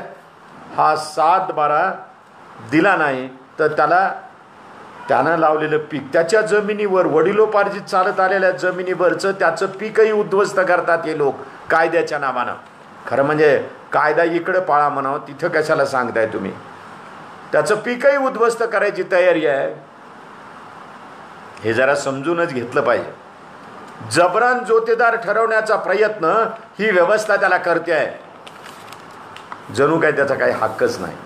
तरी आदिवासी या विरुद्ध लढतो आहे, मोठ्या प्रमाणात लढतो आहे. एक साधं हा जो वन हक्क संरक्षण कायदा 2006 आहे, याचं एक लढ्याचं उदाहरण पहा. आदिवासी कसा लढतो आहे, कसा झुंजतो आहे. ही व्यवस्था त्याच्या विरोधात नसती तर तो केव्हाच पुढे गेला असता. खरं तर आदिवासींच्या प्रगत व्यवस्थेकडं, त्याच्या उन्नतीकडे लक्ष दिलं नाही, नाहीतर या देशाला कित्येक वैज्ञानिक, कित्येक खेळाडू कित्येक दूरदृष्टीचे नेते आम्हाला मिळाले असते, आदिवासींच्या मधली ती क्षमता आम्ही ओळखली नाही आणि म्हणून आदिवासी बाजूला पडलेला आहे. तो आदिवासी झुंजतो आहे स्वतःच्या अस्तित्वासाठी, स्वतःच्या प्रश्नांसाठी. एकट्या तो 2006चा कायदा आल्यावर एकट्या गडचिरोली जिल्ह्यातून 30,000 हक्काचे कायदे, जमिनीच्या हक्काचे कायदे हे कोर्टामध्ये प्रलंबित आहेत. 30,000 दावे दाखल झाले एका जिल्ह्यातले. मी मध्येच थोडंसं सांगतो की प्रभू राजगडकर यांनी मला जाणीवपूर्वक सांगितले की हे संदर्भ द्या. काल आम्ही जवळपास तासभर चर्चा केली. ते माझे चांगले मित्र आहेत, चांगले कवी आहेत, चांगले लेखक आहेत. 30,000 दावे एका गडचिरोली जिल्ह्यातून, आदिवासी बहुल जिल्ह्यातून दाखल होतात. या कायद्यामुळं काय झालं लक्षात घ्या. हा कायदा किती महत्त्वाचा आहे ते. या कायद्यामुळं तेंदूपत्ता आणि बांबूवरचा हक्क हा आदिवासींचा आहे. म्हणजे हा कायदा करताना खूप गांभीर्याने केलेला आहे. आदिवासींचं उत्पन्न वाढलं पाहिजे, तेंदूपत्ता तरी त्याला घेता आला पाहिजे. जी पानं वाळली तर गळून जातील, तो तेंदूपत्ता तो गोळा करून विकेल. बांबू नष्ट होण्यापेक्षा तो विकेल. या पद्धतीनं त्याला हक्क मिळालेले आहेत. पण हा प्रश्न शासनाला सोडायचा नाही, यंत्रणेला सोडवायचा नाही आणि त्यामुळं त्यातली गुंता अधिकच वाढवत नेला. यापेक्षा या लोकांनी केलं काय? कायद्यातल्या सगळ्या तरतुदी आदिवासीसाठी फार महत्त्वाच्या आहेत. आदिवासीसाठी हा कायदा फारच महत्त्वाचा आहे, कारण खूप उन्नतीचे मार्ग यातून पुढे जाणार होते. पण आम्ही असे बदमाश, आमच्या दिमतीला खरं तर कुणीतरी असा अभ्यास दुनियेसमोर मांडला पाहिजे. तो अभ्यास असा आहे की स्वातंत्र्यानंतर सर्व राजघराण्याचे वकीलपत्र घेऊन श्रीमंत कोण कोण झाले. कारण राजघराण्याचा कुठलाही हक्क त्यांना सामान्य नागरिक केलं तरी तनखे होते 71 पर्यंत. इंदिरा गांधीनं तनखे रद्द केले, पण सगळे हक्क काढून घेतले भारतीय राज्यघटनेनं. आणि हे धाडस डॉक्टर बाबासाहेब आंबेडकरांनी घटना समितीमध्ये प्रस्ताव मांडताना केलं होतं. सगळे राजघराणे विरोधात गेले तरी चालतील, पण ते सामान्य नागरिकच असतील. हे जरा लक्षात घेतलं पाहिजे. पण त्याच्या पळवाटा शोधून सर्वोच्च न्यायालयात खटले लढवणारे कोण कोण श्रीमंत झाले पहा. तसंच या 2006च्या कायद्याचे वन हक्क संरक्षण 2006चा जो कायदा आहे त्या कायद्यातल्या पळवाटा शोधून आदिवासींचं शोषण पुढे चालू राहिलं. काय झालं? सरकारनं त्या ज्या जंगलामध्ये, ज्या आदिवासी ज्या जंगलामध्ये राहतात, जे जंगलं त्यांनी सांभाळले, वाढवली. एका बाजूला सरकार झाडं लावा म्हणून सांगते, तिथं सांगायची गरजच नाही, ती आदिवासींनी स्वतःहूनच सगळं केलं आहे. या कायद्यानुसार या जंगलामधली जमीन कुणाला देता येणार नाही. द्यायची असेल तर ग्रामसभेची परवानगी लागेल. ज्या आदिवासींची ग्रामसभा घेऊनच ते करावं लागेल. ग्रामसभेच्या परवानगीशिवाय इथली जमीन खाणीसाठी देता येत नाही. कारण जमिनीमध्ये खूप खनिज आहेत. चंद्रपूरच्या कोळशाच्या खाणी, गडचिरोलीच्या खाणी खोदण्याचं काम तेवढ्यासाठी चालू आहे. ती जेव्हा जमीन खोदली जाईल तेव्हा तिथला आदिवासी कुठं जाईल याचा आम्ही कधी विचार केला. आमच्या डोक्यातच नाही आहे की तिथं खाण केली तर हजारो एकर जमीन ही खाणीखाली जाणार आहे आणि तिथला आदिवासी विस्थापित होणार आहे. खोटे रिपोर्ट्स, खोट्या ग्रामसभा दाखवून अनेक खाणींना परवानगी दिली. एकट्या गडचिरोली जिल्ह्यात 29 खाणींना परवानगी दिली आणि तिथल्या तरुणांनी त्याच्याविरुद्ध मोर्चे काढले, त्याच्याविरुद्ध लढे उभे केले. हे सगळ्या महाराष्ट्रभर पाहावं लागेल. हे महाराष्ट्रावर तपासावं लागेल, अभ्यास करावा लागेल. अनेक अभ्यासकांनी अभ्यास केलेला आहे. एकट्या गडचिरोली जिल्ह्यात 29 खाणींना परवानगी दिल्यामुळं 10,000 हेक्टर जमीन नष्ट होणार आहे. आता 10,000 हेक्टर जंगल जर नष्ट होणार असेल तर 10,000 हेक्टरवरच्या आदिवासींचं काय? हे आदिवासी विस्थापित होतील. खाणीमुळं जंगल नष्ट होईलच. एरवी आदिवासींना सांगतात की तुम्ही तिथं असल्यामुळं वाघाचा प्रश्न निर्माण होतो, बाकीच्या प्राण्यांचा प्रश्न निर्माण होतो, पशूंचा होतो, अमुक होतो, डमुक होतं. 10,000 हेक्टर जमीन गेल्यावर तिथल्या वन्य प्राण्यांचं काय, वन्य पक्ष्यांचं काय, हा प्रश्न आमच्या शासनाला पडत नाही. आदिवासीचे म्हटलं की मग हे प्रश्न पडतात. कारण खोडे घालायचे असतात, व्यवस्थाच विरोधात असते, यंत्रणाच विरोधात असते. म्हणून हे जंगल नष्ट होणार आहे, आदिवासी विस्थापित होणार आहे. शासन सांगणार आम्ही तुमचं नीट पुनर्वसन करू. नर्मदा खोऱ्यामधल्या आदिवासींचं विस्थापन झाल्यावर त्यांच्या पुनर्वसनाचं काय झालं? ते आक्रोश करतायत की आमचं पुनर्वसन करा. तिथं सरदार पटेलांचा पुतळा उभा आहे. सरदार पटेल मोठा नेता आहे देशाचा, त्यांच्याबद्दलचा परम आदर आहे सगळ्यांच्याच मनात. तो ठराविक कोणी व्यक्त करण्याची गरज नाही, आमच्या सगळ्यांच्याच मनात आहे.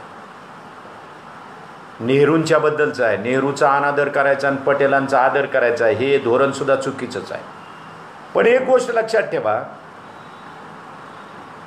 की तुम्हाला सांगितलं पुतळ्याच्या बाजूला चालू द्या, तुमचे व्यवहार होतील, तुमचा व्यापार चालेल, तुम्हाला काही तिथं विक्री करता येईल, छोटे छोटे दुकानं चालवता येतील, आदिवासींनी चालवायचे. एका बाजूला सांगायचं की जंगलचा राजा मी आहे, आदिवासी आहे, आणि दुसऱ्या बाजूला सांगायचं दुकान लावून नाही चल वय बाहेर, आणि त्याला व्यवस्थेतून बाहेर फेकायचं. हा जो विस्थापितांचा इतिहास आहे, आदिवासींच्या विस्थापितांचा इतिहास आहे, तो जरा एकदा नव्याने अभ्यास लावा लागेल. म्हणजे लक्षात येईल की वर्षानुवर्ष आदिवासी विस्थापित झाला आणि त्याच्या पुनर्वसनाचा विषय आम्ही कधी गांभीर्याने घेतला नाही. आपल्याला आता मी नागरी जीवनातला आहे, मध्यमवर्गीय आहे, मला काय वाटतं एखादं अभयारण्य पाहावं, मजा असते. 1 दिवस 2 दिवस अभयारण्यात जावं. मेळघाटला जाऊन आलो, ताडोबाला जाऊन आलो. माझ्या इथं औरंगाबादला जवळ कन्नडच्या जवळ अभयारण्य आहे, त्या अभयारण्यात जाऊन आलो. अभयारण्य पाहायला बरी वाटतात, पण अभयारण्य निर्माण करायची म्हणजे आदिवासीचं विस्थापन होतं हे अनेकांना माहीत नाही. एक अभयारण्य घोषित झाले की त्या परिसरातल्या सगळ्या आदिवासींना बाहेर हाकललं जातं. का बरं? आणि तो जर बाहेर गेला नाही कसा जाईल हो? मला एक धरणाच्या खालची, या जायकवाडीच्या धरणाच्या खालची गावं अनेक वर्ष खाली करत नव्हती लोक, आणि बाहेर गेल्यावर ते उद्ध्वस्त झाले. आदिवासी असा उद्ध्वस्त झाला तर काय करायचं? ते लोक तिथे येऊन राहतात. मेळघाटमध्ये हा अनुभव आलेला आहे की मेळघाटला अभयारण्याची कल्पना आली त्यावेळेला तिथल्या लोकांना विस्थापित केलं, पण लोक पुन्हा तिथे येऊन राहायला लागले. हे जरा आपण लक्षात घेतलं पाहिजे की अभयारण्य जाहीर केल्याबरोबर तिथल्या शाळा बंद केल्या जातात. आदिवासींच्या पोरांचं पहिल्यांदा शिक्षण बंद, अंगणवाड्या बंद, आरोग्य सुविधा बंद. मुळात त्या आरोग्य सुविधा किती सुरू आहेत हेच पाहावं लागेल. पण जे काही उभं केलेलं आहे, मुळात तिथं डॉक्टर कमीच नसतातही. अनेकदा नर्सेसवरच भागतं. तिला ज्या वाटतं त्याच्यावरून आदिवासी मेला काय जगला काय कुणालाच काही देणे घेणे नाही असो. पण अभयारण्य उभं केलं की शाळा, अंगणवाड्या आणि आरोग्य सुविधा पहिल्यांदा काढून घेतल्या जातात आणि सांगतात काय, अभयारण्यासाठी आहे की वाघासह सगळे प्राणी जगले पाहिजेत, वन्य प्राणी जगले पाहिजेत, त्यांचं संवर्धन झालं पाहिजे. माणूस मेला तरी चालेल, वाघ जगला पाहिजे आणि वन्य प्राणी जगले पाहिजेत. काय चाललंय आमचं? माणूस महत्त्वाचा आहे की जनावर महत्त्वाचं आहे? बरं, तो आदिवासी पूर्वी हा या वाघासह आणि सगळ्या वन्य प्राण्यासह जगत होता, तोही हल्ले करत नव्हता आणि हेही त्याला मारत नव्हते. म्हणजे सगळ्या भारताचा इतिहास काढला तर आदिवासींनी वाघ आणि सिंह मारल्याची, हरणं मारल्याची उदाहरणं नाहीत. हे जरा कधीतरी आम्हाला समजून घ्यावं लागेल. शिकारी इकडून जातात आणि तिकडे हल्ले करतात. कोण कोण हल्ले करतात, काय काय करतात हे आपल्याला सगळ्याला माहीत आहे. आणि म्हणून आदिवासींना जर खरंच जगू द्यायचं असेल तर तिथंच जगू दिलं पाहिजे. अभयारण्य निर्माण केलं तर तिथं जगू दिलं पाहिजे. फक्त त्या वन्य प्राण्यांच्या जीवनावर वन्य प्राण्यांच्या जीवनामध्ये तुम्ही हस्तक्षेप करू नका, म्हणजे ते दोघेही नीट जगू शकतील असं मला वाटतं. अभयारण्य घोषित झालंय की अभयारण्याच्या सीमेवर आजूबाजूला व्यापारी जमिनी घेतात, व्यावसायिक लोक जमिनी घेतात, उच्च पदस्थ अधिकारी जमिनी घेतात. या एक्सप्रेस हायवेला नाही झालंय का आमचं, नागपूर ते मुंबईच्या सगळ्या अधिकाऱ्यांनी जमिनी घेतल्याच्या बातम्या येऊन गेल्यात अगोदर. मी कशाला बोलू त्याच्यावर, आपला विषय नाही तो. पण तिथं अभयारण्य घोषित झालंय की व्यापारी, व्यावसायिक, उच्चपदस्थ अधिकारी, राजकारणी जमिनी खरेदी करतात त्याच्या आजूबाजूला. तिथं हॉटेल्स उभे करतात, मनोरंजनाची केंद्र उभी करतात आणि आदिवासींची पोरं त्या हॉटेल्स आणि मनोरंजनाची केंद्र साफसफाईला करत राहतात. आदिवासी पोराला वेटरची सुद्धा पात्रता नाही असं ह्या मालकांचं, या व्यावसायिकांचं, या व्यापाऱ्यांचं, या भांडवलदारांचं, या ठेकेदारांचं मत असतं. हे किती भयंकर आहे. आणि त्याला ते कामही देत नाहीत, फक्त सफाई कर. महाराष्ट्र आपल्या देशाच्या दृष्टीने वन हक्क संरक्षण कायदा 2006, पेसाचा कायदा हे फार महत्त्वाचे आहेत. आणि त्यासाठी काही आदिवासी कार्यकर्त्यांनी जाणीवपूर्वक जागृती केली आणि आदिवासींना हे समजावून सांगितलं. त्या आदिवासीच्या सर्व कार्यकर्त्यांना, जागृती करणाऱ्या सगळ्या कार्यकर्त्यांना सगळ्यांनी सलाम केला पाहिजे. इतकं महत्त्वाचं काम त्यांनी केलं. पण या आदिवासी कार्यकर्त्यांना तुम्ही कायदा हातात घेतला, तुम्ही देशाच्या विरुद्ध काम करतायत, या पद्धतीनं त्यांनाच दोषी ठरवण्याचं काम सुरू केलं. त्यांना नक्सलाईट ठरवलं, माओवादी ठरवलं, तुरुंगात टाकलं. बरं, याला जामीन नाही त्याच्यामुळे ते आतच राहतात. हे एका बाजूला लढणारे जागृती करणारे लोक आणि दुसऱ्या बाजूला आदिवासी जातीचे सारखी दुसरी जात, जी साधर्म्य असणारी जात आहे, नावातलं साधर्म्य बरं का, ते आदिवासी नाहीत, नावातलं साधर्म्य शोधून आम्ही आदिवासी आहोत हे सिद्ध करायला निघालेत. अजून काही नाही ते मिळालं नाही, पण काही जणांनी प्रमाणपत्र काढूनही मोकळे झालेत. किती मोठी चळवळमध्ये त्याच्यासाठी करावी लागली. बिगर आदिवासींना आदिवासीचे सर्टिफिकेट अधिकाऱ्यांनी दिले. हे अधिकारी शिकलेले आहेत, बिगर शिकलेले नाही ना. डेप्युटी कलेक्टर आहेत, तहसीलदार आहेत, काय काय मोठमोठी पदं घेऊन मिरवत आहेत, गाड्या घोडे घेऊन मिरवत आहेत, त्यांनी ते दिले. काही लाख आदिवासींच्या प्रमाणपत्रावर, STच्या प्रमाणपत्रावर अधिकारी झालेत, कर्मचारी झालेत. सुप्रीम कोर्टानं त्याच्या संदर्भात निर्णय दिलेला, त्यालाही मुरड घातली. 11 महिन्याच्या नेमणुका देऊन त्यांना स्थायिक कसं करता येईल याचाही मार्ग आम्ही प्रस्थापित व्यवस्थेनं आणि यंत्रणेनं पुढं केला. नोकरी केली आणि त्याला घरी पाठवायचं का? खोट्या नोकऱ्या मिळवणाऱ्यांना नीट रस्त्याला लावलं पाहिजे, मग ते कोणत्याही कम्युनिटीचे असोत. STला तर हातही लावू नये असं मला वाटतं. काही लाख प्रमाणपत्र निघतात, कुणीतरी सर्टिफिकेट घेतो. हे किती भयंकर आहे. आणि म्हणून जरा आपण नीट विचार केला पाहिजे. आता कुणीतरी आम्हाला या आदिवासीच्या यादीत टाका म्हणून सांगतं की आम्ही आदिवासी आहोत आणि त्या अनुसूचीमध्ये आम्हालाही टाका, अशाही मागण्या चालू आहेत. काय काय बोलावं. आदिवासींच्या बद्दल इतक्या मागण्या आणि इतकं चालू असतं. आपण या सगळ्या प्रश्नांच्याकडं जरा गांभीर्यानं पाहिलं पाहिजे आणि आदिवासींमध्ये हे खोटे प्रमाणपत्र काढणाऱ्यांच्या बाबतीत जरा नीटपणे प्रबोधन करून त्यांना ते सांगितलं पाहिजे. आदिवासींच्या बाबतीत अजून एक मला नेहमी वाटतं,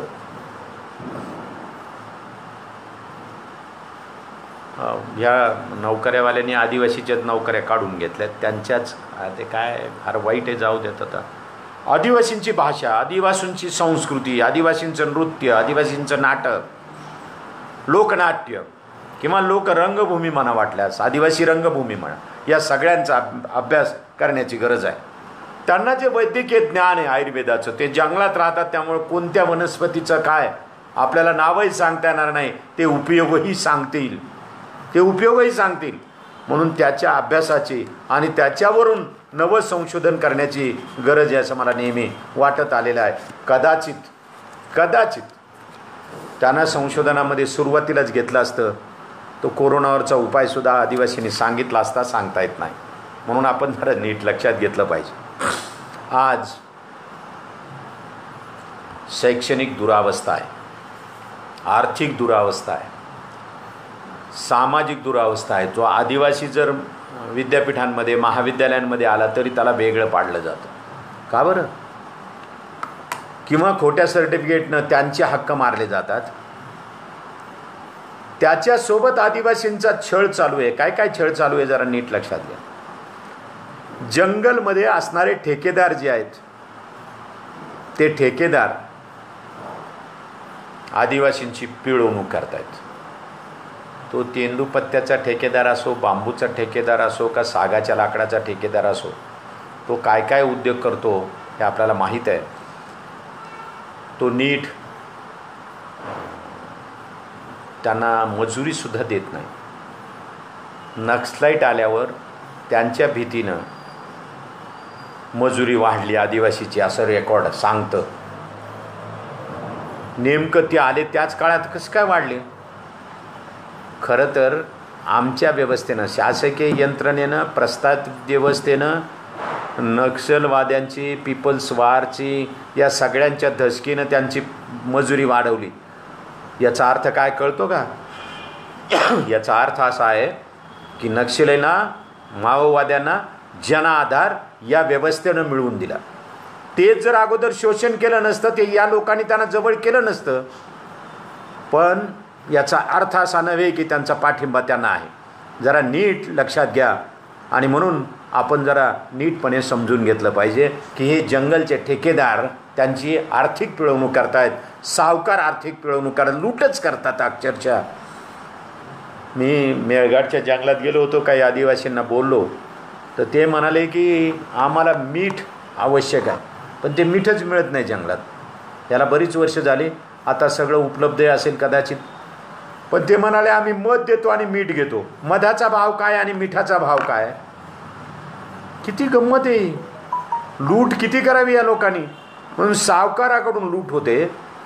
शासकीय यंत्रणेचं तर साठ लोट राजकीय लोकांशी असतं, या भांडवलदाराशी असतं, व्यापाऱ्यांशी असतं. कारण शासकीय यंत्रणा त्याच्यावरच जगत असते, त्या तुकड्यावरच जगत असते. म्हणून त्यांच्याबद्दलची अनास्था, आदिवासीबद्दलची अनास्था या शासकीय यंत्रणेमध्ये मोठ्या प्रमाणात आहे. आदिवासींना या सगळ्यातून मुक्त करण्याची गरज आहे. जंगलच्या ठेकेदारापासून मुक्त केलं पाहिजे, सावकारापासून आणि शासकीय यंत्रणेपासून, राजकीय यंत्रणेपासून सुद्धा, राजकीय व्यवस्थेपासून सुद्धा मुक्त केलं पाहिजे. एक तर मोठ्या प्रमाणात आदिवासी, त्या सुखदेव थोरात, डॉक्टर सुखदेव थोरात अर्थशास्त्रज्ञ आहेत, आपल्या विद्यापीठानुदान आयोगाचे माजी अध्यक्ष आहेत. त्यांनी आदिवासीच्या आर्थिक स्थितीगतीचा एक आढावा घेतला होता. त्याच्यात त्यांनी म्हटलं होतं की दारिद्र्य रेषेखाली जगणाऱ्यांची सर्वात जास्त संख्या आदिवासीची, टक्केवारीत मांडलं होतं.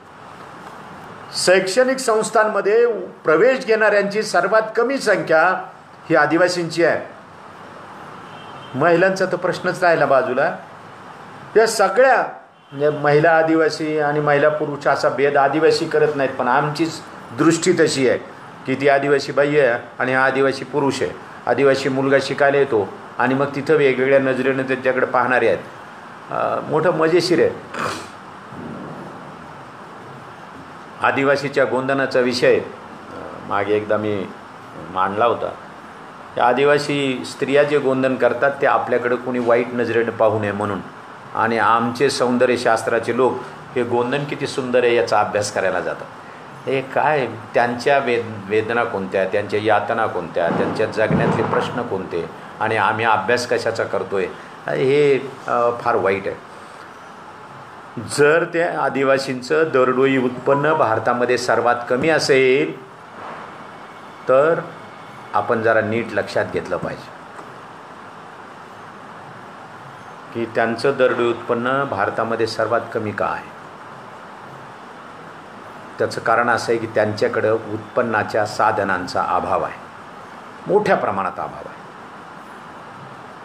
त्यांची शेती अजून अविकसित पद्धतीनं होते आहे. शिक्षणाचं प्रमाण अत्यल्प आहे. त्यांना दिल्या जाणाऱ्या शिक्षणाचा दर्जा काय तेही पाहायला पाहिजे. आरोग्याच्या सुविधांचा मोठा अभाव आहे, त्यात लक्ष घातलं पाहिजे. आणि म्हणून या सगळ्या गोष्टी जरा नीटपणे घेतला पाहिजे, समजून घेतल्या पाहिजेत असं मला वाटतं. मुळात एक बाब अजून सांगितली पाहिजे. आदिवासी इतर नागरी समाजामध्ये, शहरी समाजामध्ये राहणारे जे लोक आहेत ना, त्यांचंही प्रबोधन करण्याची गरज आहे. खरं तर त्यांचंच आधी प्रबोधन करावं. आदिवासी काय असतो हे त्यांना सांगावं.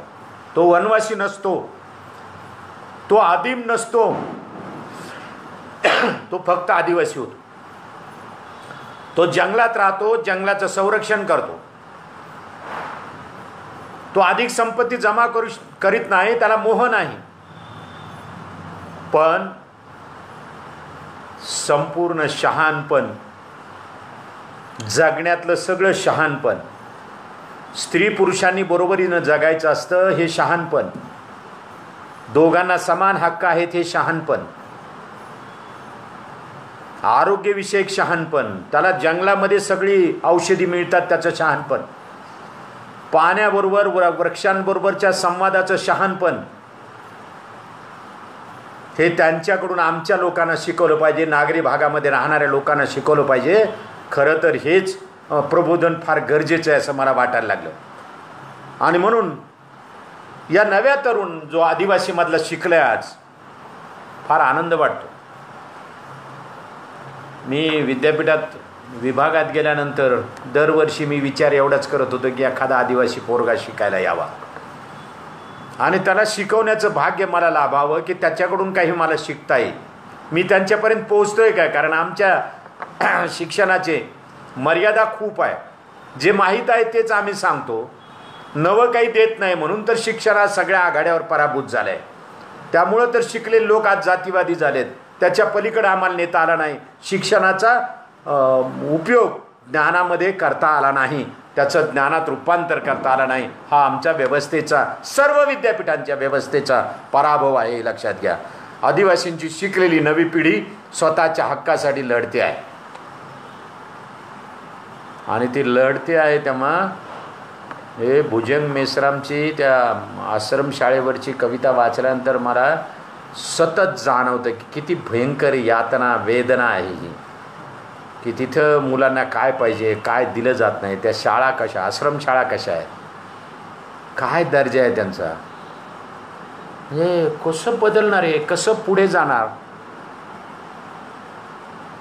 हा तरुण जेव्हा लढायला मैदानात उतरतो, व्यवस्थेशी झुंजतो, तेव्हा मोठं बळ नाही आणि तरीही तो लढा उभारतो, मोर्चे काढतो, निवेदनं देतो, काय काय करता येईल ते करतो. अशा वेळेला त्याला खाणीच्या, तेंदूपत्त्याच्या, बांबूच्या ठेकेदाराविरुद्ध लढावं लागतं आणि हा लढा सोपा नसतो, अवघड असतो. आणि म्हणून त्याच्या लढ्याला बळ मिळेल, आदिवासींमधून बळ मिळेल असं प्रबोधन करण्याची गरज आहे. तरच आदिवासीची आर्थिक स्थिती संपेल, एक नवं पर्व सुरू करता येऊ शकेल असं मला वाटतं. काय करायचं आहे, प्रबोधन करायचं म्हणजे नेमकं काय करायचं, वर्तमानामधल्या प्रबोधनाच्या दिशा काय असल्या पाहिजेत. आदिवासींचे अनंत प्रश्न आहेत. खरं तर एकदा प्रश्नाची यादी करूनच लोकांसमोर मांडली पाहिजे की काय काय आदिवासीचे प्रश्न आहेत. स्त्रियांचे प्रश्न कोणते आहेत, पुरुषांचे प्रश्न कोणते आहेत, एकूण आदिवासी समाजाचे प्रश्न कोणते आहेत, आरोग्याचे प्रश्न कोणते आहेत, या सगळ्यासह शिक्षणाचे प्रश्न कोणते आहेत, सामाजिक प्रश्न कोणते आहेत, अंधश्रद्धेचे प्रश्न कोणते आहेत, बाबा बुवाचे प्रश्न कोणते आहेत, हे सगळे प्रश्न एकत्रित करून समोर मांडले पाहिजेत आणि प्रबोधनाचं एक नवं पर्व सुरू केलं पाहिजे. काय वास्तव आहे ते वास्तव शोधलं पाहिजे. प्रश्न अनंत आहेत, पण प्रबोधनाचे मार्गही आपल्यासमोर आपल्यासाठी निर्माण करून ठेवलेले आहेत. हे प्रबोधनाचे मार्ग निर्माण करणारे 2 महापुरुष आपल्याकडे होऊन गेले, ज्यांनी आदिवासींचा विचार गंभीरपणे केला. भारतामध्ये आदिवासींच्या बद्दल महात्मा ज्योतिराव फुले यांनी लिहिलं, आपल्या अखंडामध्ये लिहिलं, गुलामगिरीमध्ये लिहिलं, शेतकऱ्याच्या आसूडमध्ये लिहिलं, सार्वजनिक सत्यधर्ममध्ये लिहिलं आहे. याचे बारकावे शोधून आपण बाजूला काढले पाहिजे आणि लोकांना सांगितलं पाहिजे की महात्मा ज्योतिराव फुले हे म्हणतात. महात्मा ज्योतिराव फुलेंनी इतिहासाचा अन्वय अर्थ लावला आहे त्यांच्या पद्धतीनं. त्यावेळेला पुरावे नाहीत तरी इतिहासाचा एक नवा अन्वयार्थ त्याने लावला. एक नवा इतिहास त्यांनी मांडलेला आहे. आणि त्यांचं तर स्पष्ट म्हणणं आहे, बाबासाहेब आंबेडकरांचं हेच म्हणणं आहे की तुमच्या लोककथांमध्ये, तुमच्या लोकसाहित्यांमध्ये, तुमच्या आख्यायिकांमध्ये, तुमच्या दंतकथांमध्ये तुमचा इतिहास आहे तो शोधा. बाबासाहेबांनी सुद्धा तेच सांगितलं, फुल्यांनी सुद्धा तेच सांगितलं.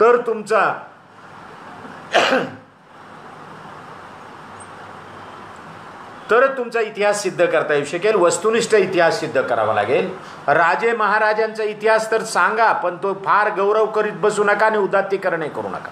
मुळात यांचं शोषण का झालं आदिवासीचं, आणि ते राजे महाराजे आज भिकेला का लागलेत हे जरा शोधलं पाहिजे. भिकेला हा शब्द वाईट वाटेल, राजा घराण्यांच्याबद्दल असा वापरू नये शब्द. आदर व्यक्त केला पाहिजे, त्यांनी त्या काळात राज्य केलं म्हणून त्या राजघराण्याच्याबद्दल. पण ही अवस्था का झाली, ही दुरावस्था का झाली, हे एकदा तरी शोधलं पाहिजे. हे सगळे अनंत प्रश्न आहेत. त्यासाठी महात्मा ज्योतिराव फुले आणि बाबासाहेब आंबेडकरांनी जे प्रबोधनाचे मार्ग स्वीकारले तेच आपण स्वीकारले पाहिजेत. तो विचार स्वीकारून पुढे निघालं पाहिजे असं मला वाटतं. सम्यक परिवर्तनाचा विचार, समाजाच्या समग्र परिवर्तनाचा विचार महात्मा ज्योतिराव फुले आणि बाबासाहेब आंबेडकरांनी दिला आणि तो घेऊन आपण निघालं पाहिजे. साधी गोष्ट आहे, एक गंमतच आहे. आज आदिवासींमधल्या ते नागरी जीवनातलं मी आता तुलना करत नाही, सोडून देऊ आपण. आदिवासीमधल्या किती लोकांनी महात्मा फुलेंनी काय लिहिलं हे मुळातून वाचलंय. मी आता फुलेंबद्दल बोलतो तेवढ्यावर जगू नये, अजिबात जगू नये. मी जेव्हा म्हणतोय की फुलेंनी काय लिहिलंय गुलामगिरीत आदिवासीबद्दल, सार्वजनिक सत्यधर्ममध्ये, गुलामगिरीमध्ये, सार्वजनिक सत्यधर्ममध्ये, शेतकऱ्याच्या आसूडमध्ये किंवा अखंडामध्ये, तर ते तुम्ही मुळातून वाचलं पाहिजे. फुलेंची गुलामगिरी वाचली की माणूस पेटून उठतो की आमचं शोषण आहे. म्हणून फुले गांभीर्याने वाचावेत, फुलेंचे ग्रंथ गांभीर्याने वाचावेत. ॲनालिसिस ऑफ कास्टमध्ये बाबासाहेब आंबेडकरांनी जी मीमांसा केली जाती अंताची, जाती संपल्या पाहिजेत याची, ती जरा नीट मुळातून वाचली पाहिजे की आमच्या जाती कशा आहेत, कशा निर्माण झाल्या आणि त्या का संपवण्याची गरज आहे. आम्हाला हीन का म्हटलंय, आदिवासींना राक्षस का म्हटलं जातं. खरंच राक्षस आहेत, त्यांचे चेहरे असे विचित्र राक्षसासारखे राक्षस म्हटलंय की का दाखवले जातात. आमची संस्कृती ही तीच आहे. त्यांना तुम्ही या पद्धतीनं लढताय, त्या पद्धतीनं तिचा उपहास करता येणार नाही, उपरोध करता येणार नाही हे सांगितलं पाहिजे टंक. म्हणून फुले आणि आंबेडकर मुळातून वाचून आपण दिशा ठरवल्या पाहिजेत. कोणत्या पद्धतीने दिशा ठरवायच्या. एक, जमाती भेद याच्या विरुद्ध लढा उभा करावा लागेल की हा भेद काही खरा नाही, आपल्याला एकत्रित येऊन लढा करायचा आहे. फुलेंनी एकत्रित यायला सांगितलंय. भेदाच्या, सर्व भेदाच्या विरोधात आम्ही किमान जमाती भेदाच्या विरोधात एकत्र येऊ, आमचं सांस्कृतिक ऐक्य निर्माण करू आणि एक संघटित शक्ती उभी राहिल्याशिवाय फुले आणि आंबेडकरांच्या म्हणण्याप्रमाणे जगता येणार नाही आणि लढे उभा करता येणार नाही. ते आपल्याला करायचे आहेत. यासाठी नंबर 1 अभ्यास करावा लागेल. ज्यांना प्रबोधन करायचं आदिवासींचं, त्याच्या दिशा काय असल्या पाहिजे त्याची एखादी भूमिका घेतली पाहिजे. उगीच वनवासी म्हणणाऱ्याच्याही बरोबर गोड गोड बोलायचं आणि त्यांच्या प्रतिमा लोकांमध्ये वाटायच्या देवाच्या दिलेल्या, हे नाही चालणार. ख्रिश्चनांच्या चर्चमध्ये जाऊनही प्रार्थना म्हणण्याची, प्रेयर म्हणण्याची आमची तयारी हे नाही चालणार. स्पष्टपणे एक भूमिका घेतली पाहिजे की आम्हाला जल, जंगल आणि जमीन याच्याशीच देणं घेणं आहे. त्यांनीच आमची संस्कृती घडवली आहे आणि आम्ही त्याच दिशेनं जाणार आहोत. जनगणनेमध्ये आमचा धर्म तुम्ही परस्पर नोंदवू नका. आमची सही घ्या, काय धर्म लिहिलं आहे आम्हाला दाखवा, म्हणजे मग कळेल की आदिवासींच्याबद्दल त्यांनी काय लिहिलं आहे. काय असेल ते ठरवता येईल नंतर, पण आता तरी तुम्ही आम्हाला हिंदू, ख्रिश्चन आणि मुस्लिम हे ठरवत बसू नका. आम्हाला ठरवू द्या काय आहे. पण यासाठी एक अभ्यास करावा लागेल भूमिका घेऊन. काय भूमिका एकदा नक्की झाली की पुढे जाता येईल आणि त्यासाठी शिक्षण वाढलं पाहिजे. शिक्षण वाढलं की पुढे जाता येतं आणि ते शिक्षण हा मुद्दा प्रबोधनामध्ये कायम असला पाहिजे की तुम्ही हायर एज्युकेशनपर्यंत गेलं पाहिजे. नोकऱ्या आहेत की नाही हा मुद्दा नाहीच आहे. मुळात शिक्षण झाल्याशिवाय तुम्हाला माणसं कशी मिळणार. हा समाज दुरुस्त करण्यासाठी, हा समाज बदलण्यासाठी, समाजाचं उन्नती करण्यासाठी तुम्हाला माणसं हवी असतील तर उच्च शिक्षणापर्यंत ही आदिवासींची पोरं गेली पाहिजेत.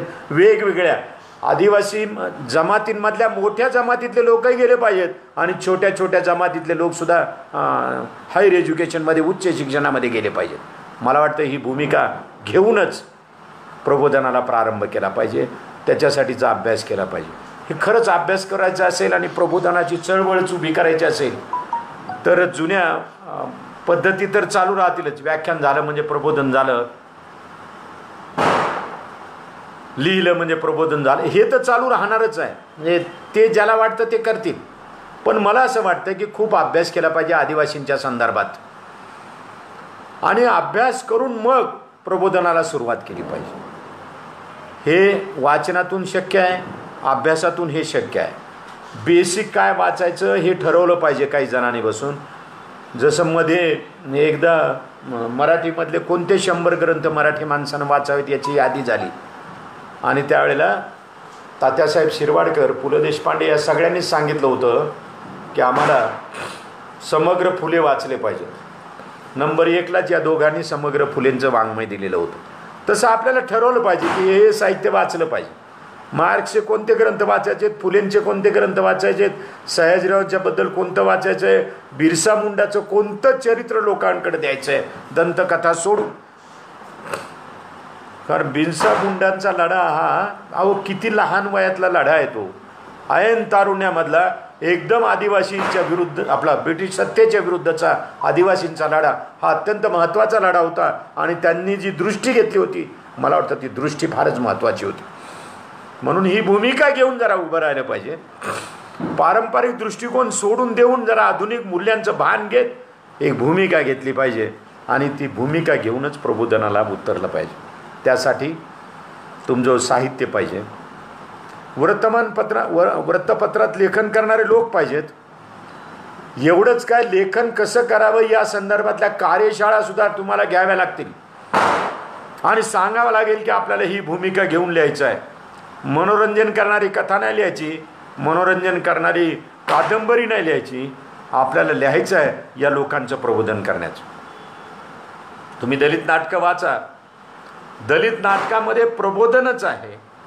एका वेगळ्या पद्धतीनं प्रश्नांवरची, दलितांच्या प्रश्नावरची गंभीर चर्चा दलित नाटकाने उपस्थित केली आणि म्हणून त्यांना समस्याप्रधान नाटक, प्रॉब्लेम ॲक्ट, प्रॉब्लेम प्ले असं म्हटलं गेलं. अत्यंत महत्त्वाचं चळवळ होती. हे लेखन कोणत्या स्वरूपाचं करायचं, वर्तमानपत्रातलं लेखन कोणतं, लोकांच्या प्रबोधनासाठी कोणत्या भाषेत लिहायचं आहे, किंवा काय मी उलगुलान म्हणतो तुम्ही उलगुलान म्हणता, बिरसा मुंडा उलगुलान म्हणाले म्हणून खरंच आदिवासींमधले काही शब्द घेऊन लेखन केलं तर लोकांपर्यंत जाता तरी येईल, लोकांना कळेल तरी आदिवासींना की नेमकं हे काय म्हणता येते. म्हणून लेखनाच्या वेगळ्या कार्यशाळा घेतल्या पाहिजेत. प्रसार माध्यमांकडे कोणत्या पद्धतीनं जायचं आहे, काय सांगायचं आहे त्यांना, नेमकं आदिवासीवर अन्याय झाला, अत्याचार झाला हे सांगून नाही चालणार. वन हक्क संरक्षण 2006 किंवा पेसा, यामुळं आम्हाला जे हक्क मिळाले त्याच्या विरोधात जाऊन हे लोक आमच्यावर अन्याय करतायत, हे तुम्हाला सप्रमाण सांगावं लागेल, पुराव्यासहित सांगावं लागेल. म्हणून प्रसारमाध्यमाकडे जातानाचं प्रबोधनसुद्धा झालं पाहिजे, कशा पद्धतीने जायचं आहे ते. आक्रोश करून आकांत करून नाही, त्याच्या सगळ्या मीमांसेसह तुम्हाला गेलं पाहिजे असं मला वाटतं. तुम्हाला प्रबोधन कुणाचं करायचं आहे हे जरा नीट ठरवलं पाहिजे. जे प्रौढ आहेत, शेती करतायत, जंगलात राहत आहेत, त्यांचं प्रबोधन करायचं आहे. शहरात आलेला आदिवासी हा परत तिकडं जातोय की नाही त्याचं प्रबोधन करायचं आहे. जो युवक विद्यापीठांमध्ये महाविद्यालयांमध्ये शिकायला गेला तो परत तिकडं जाईल याच्यासाठीचं प्रबोधन करायचं आहे. महिलांना वेगळ्या पद्धतीचं प्रबोधन करायचं आहे. काय करायचं आहे हे जरा नीट ठरवलं पाहिजे आणि या पद्धतीनं वर्गवारी करून त्याचा स्तर ठरवून प्रबोधन केलं पाहिजे. ही गरज आहे प्रबोधनाची. एक आराखडाच आपला तयार असला पाहिजे, नेमकं काय करायचं आहे.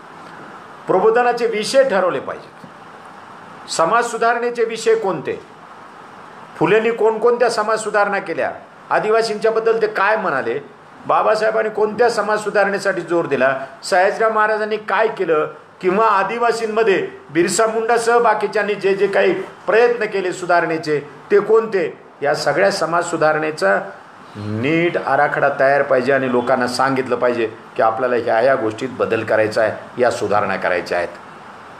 हे करताना आपला वस्तुनिष्ठ इतिहास सांगितला पाहिजे, नेमका इतिहास सांगितला पाहिजे. गौरवाचा इतिहास खूप झाला आणि आपल्याला भुरळ पाडली गेली. आपण आता वस्तुनिष्ठ इतिहास आणि आजचं वर्तमान याच्याशी अनुबंध जोडत पुढे निघालं पाहिजे. विज्ञान सांगितलं पाहिजे. वैज्ञानिक दृष्टी वाढवण्याची जबाबदारी शासनानं घेतलेली आहे. घटनेनं सांगितलेलं आहे की वैज्ञानिक दृष्टी वाढवा. ते केव्हा वाढवतील ते शक्यच नाही. आता आपणच वैज्ञानिक दृष्टी वाढवण्याच्यासाठी कुठेतरी निघालं पाहिजे. आणि म्हणून बुवाबाजीच्या बाजूला ठेवून एक वैज्ञानिक दृष्टी दिली पाहिजे. आदिवासींची जी कला आहे, आदिवासींचं जे आयुर्वेद विज्ञान आहे, त्यांची जे संस्कृती आहे, त्यांचं जे नृत्य आहे, त्यांचं जे चित्रकला आहे, आपल्याला वारली पेंटिंग्स माहीत आहेत, सगळ्यांच्याच असणार ना. या सगळ्यांचाच जरा वेगळ्या पद्धतीने विचार केला पाहिजे. त्यांच्या घराची रचना ते जे ज्या पद्धतीनं बांधतात, या सगळ्यांचाच विचार वेगळ्या पद्धतीने करून त्याचा अभ्यास शास्त्रशुद्ध पद्धतीनं लोकांसमोर मांडला गेला पाहिजे. हे प्रबोधनाचे विषय घेऊन आपण निघालं पाहिजे असं मला वाटतं. यासाठी काही प्रशिक्षण केले पाहिजे. प्रशिक्षण कार्यशाळा ठेवल्या पाहिजे. कार्यकर्त्यांचं प्रशिक्षण केलं पाहिजे. आरोग्य कर्मचाऱ्यांचं प्रशिक्षण केलं पाहिजे. स्त्री कार्यकर्त्यांचं प्रशिक्षण केलं पाहिजे. तज्ज्ञ लोकांची व्याख्यानं झालीच पाहिजेत आणि त्यांनी ती सोप्या भाषेत दिली पाहिजेत. कायद्यासंबंधीचं जागरूकता वाढवली पाहिजे. काय आहे हे कायदे, काय येतात, आपल्याला वाटतं कायदा कशाला काय सांगणार, त्यातले कलम सांगणार. कलम नाही, ते नीट अभ्यासून आदिवासींच्या जीवनामध्ये त्याचं ॲप्लिकेशन कसं करता येतं, ते कसे लागू होतात, या संदर्भातली मांडणी तुम्हाला करता आली पाहिजे. मित्रांनो, खूप बोलता येईल आणि तुम्ही बोलण्याची संधी दिली म्हणून मी फार वेळ बोलणंही उचित नाही, कारण पुन्हा तुम्ही म्हणणार, तिकडून नारे देणार की आम्ही उलगुलान करायचा का, जास्त वेळ झाला. तर असं न होता या सगळ्या बाबी मांडल्या. खूप बोलता येईल म्हणालो मी, अजून खूप गोष्टी सांगता येतील. फक्त एक शेवट करतो आणि संपतो, आणि तो महात्मा ज्योतिराव फुल्यांनी सांगितलेल्या कल्पनेने मी आपल्या या आजच्या व्याख्यानाचा समारोप करतो. ज्योतिराव फुल्यांनी राष्ट्र हा शब्द वापरला नाही आणि देशही हा शब्द वापरला नाही आपल्या मांडण्यामध्ये.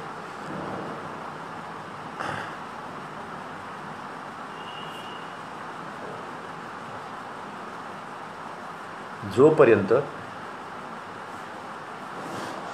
आपण खरं म्हणजे सामाजिक सुधारणा सांगताना फार लेचेपेचे होतो, भूमिका नसल्यामुळे होतं तसं. मग वैचारिकदृष्ट्या आपल्यामध्ये बदल करायचा असेल तर मेंदूला काही झटके द्यावे लागतात.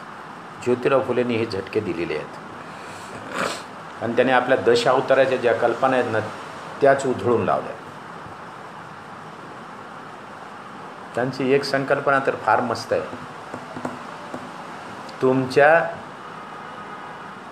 देवदेवतांची नावं त्यांच्या, जे स्वतःला हिंदू म्हणून घेतात, हिंदुत्व सांगतात, त्यांच्या म्हणजे वेद, शास्त्र पहा तुम्ही, 4 वेद, 6 शास्त्र, 18 पुराण, अनेक स्मृती, याच्यामध्ये तुमच्या देवता आहेत का हे तपासायला सांगितलं होतं. ज्योतिबा तिथं नाही, म्हसोबा मराई तिथं नाही, अनेक देव आहेत, खंडोबा तिथं नाही. का बरं? ते देव नाहीत का? आमच्या हे लक्षातच येत नाही की त्यांचे देव वेगळे आहेत, आमचे देव वेगळे आहेत. हिंदूचे देव वेगळे आणि ब्राह्मणी धर्माचे देव वेगळे आहेत, हे आमच्या लक्षातच येत नाही. ते हनुमान आणून देतात, राम आणून देतात, कृष्ण आणून देतात आणि आम्ही घेतो. पण हे आमचे देव नाहीत. आमच्या खंडोबा आहे, आमच्या ज्योतिबा आहे, आमच्या वेगवेगळ्या देवता आहेत, ह्या तिकडं नाहीत. असो, तेव्हा वैचारिकदृष्ट्या नीट मांडणी करून आपण प्रबोधन केलं पाहिजे. फारच वैचारिक दिशा घेण्याची गरज आहे आणि लोकांनी असा वैचारिक दृष्टीने खूप प्रबोधन करण्याची गरज आहे. ज्योतिराव फुले काय म्हणाले लक्षात घ्या. नेशन हा शब्द ते वापरतात कारण इकडे ते लोक राष्ट्र आणि राष्ट्र निर्माणासाठी आपण एक होऊया, म्हणजे अन्याय तुम्ही करा आणि आम्हाला पुन्हा गुलाम करा, या पद्धतीचं सूत्र होतं. म्हणून त्यांनी सांगितलं आम्ही नेशन शब्द वापरतो. तुम्हाला जर खरंच प्रामाणिकपणे नेशन निर्माण करायचं असेल तर भिल्ल, कोळी यासह सर्व लोक एकमय झाले पाहिजेत, म्हणजे ते तुमच्या प्रमाणात जगण्याला लायक झाले पाहिजेत. खरं तर आमच्या ज्या CET वगैरे होतात ना, त्याचे पेपर आदिवासींना काढायला सांगितले पाहिजे. म्हणजे शहरी लोक पेपर काढणार आणि तुमची गुणवत्ता ठरवणार. आता ज्याच्या जीवनातले प्रश्न संपलेले नाहीत, जे वेगवेगळ्या कार्यालयामध्ये चक्रा मारून मारून मरायची वेळ येते की आय तर एक पट्टा जंगलामधला माझ्या नावावर करायचा, यासाठी आदिवासी तलाठ्यापासून तहसीलदारापर्यंत आणि कलेक्टरपर्यंत चक्रा मारतात. मला वाटतं ह्या धावा सचिन तेंडुलकर, सुनील गावस्कर, काय तो विराट कोहली कोणतरी आहे त्याच्यापेक्षाही जास्त आहेत. ह्या जीवघेण्या धावा आहेत. तिथं तो आऊट झाला तर नुसती अशी बॅट आदळतो निघतो, काय नाही वाटत त्याला, पुन्हा थोड्या वेळाने हसायला लागतो. हा मात्र आऊट झाला की संपतो, मरतोच. तेव्हा या लोकांच्या बद्दलचं आत काही घेऊन, आग घेऊन प्रबोधन करण्याची गरज आहे. फुले म्हणतायत म्हणून त्याचे CETचे प्रश्न जे आहेत ना, मेडिकल, इंजिनिअरिंग, काय काय कुठं कुठं असतील तिथं त्या आदिवासीच्या हातात द्या आणि त्याला सांगा तुझ्या जीवनातले प्रश्न विचार, त्या लोकांना कळतात का? आदिवासीचे सगळे अधिकारी जे येतात ना, आदिवासी प्रकल्पामधला आयुक्त, उपायुक्त, काय काय प्रकल्प अधिकारी, या सगळ्यांना आदिवासीच्या आधी टेस्ट घेऊनच तिकडे पाठवले पाहिजे. त्यांना फक्त फाईलमधलं कसं खायचं आणि कसे रिमार्क करून बिलं उचलायची एवढंच माहीत असतं. काय बोलावं. फुले म्हणतायत की तुम्हाला खरंच नेशन निर्माण करायचं असेल तर आदिवासी, भिल्ल, कोळे यासह सगळे एकमय समाज निर्माण होईल, त्यावेळेला नेशन निर्माण होईल. त्यांनाही जगण्यासाठी तुमच्या बरोबरीनं लायक करा आणि असं लायक बनवण्याची जबाबदारी तुमची आहे. भारतीय राज्यघटनेने ही जबाबदारी तुम्हाला टाकलेली आहे, राष्ट्रपतीची आहे. राष्ट्रपतीनं पाहिलं पाहिजे की त्या भागाचा काय चालू आहे आणि आदिवासीला नवीन काय मिळतं का. बजेटमधली तरतूद नाही, बजेटमधली तरतूद तर करावीच लागणार आहे, पण त्या बजेटचं काय होतं हे जरा नीटपणे तपासलं पाहिजे. एकमय राष्ट्र निर्माण करण्यासाठी, म्हणजेच हा आदिवासी आमच्यामधलाच माणूस होण्यासाठी, मुख्य प्रवाहात येण्यासाठी सिद्ध करण्याची जबाबदारी तुमची, माझी आहे. हे प्रबोधन आम्ही या दिशेने घेऊन गेलं पाहिजे असं मला वाटतं. फुले आणि आंबेडकर समोर ठेवून जर प्रबोधन केलं तर काळाबरोबर सगळे बदलतील. 21व्या शतकाचं भान ठेवून तुम्हाला मला पुढं निघालं पाहिजे. या दिशेनं नीट काम करण्याची गरज आहे. आज आदिवासींना जो धोका आहे त्याच्यातून आपण बाहेर आणण्यासाठी हे करण्याची गरज आहे. नाही तर त्याचं उद्या ब्राह्मणीकरण झालं तर तुमच्या हातात काहीही राहणार नाही.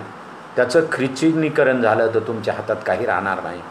आणि म्हणून तिथून बाहेर काढण्यासाठी नेशनचं उद्दिष्ट समोर ठेवून भिल्ल, आदिवासी, कोळीसह म्हणजे सर्व जाती, सर्व जमाती या बरोबरीने येतील आणि या देशातल्या कुणाबरोबरही जगू शकतील आणि आम्ही या देशाचा एक अविभाज्य भाग आहोत हे ठणकावून सांगतील. त्या दिवशी आम्हाला समाधान मिळेल आणि या दिवशीनं प्रबोधन करण्याची गरज आहे असं मला वाटतं.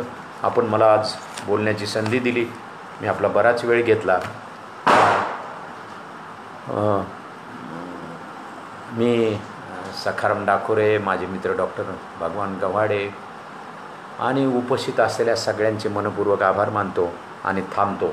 जय. आणि शेवटी जननायक बिरसा मुंडा यांना विनम्र अभिवादन करतो.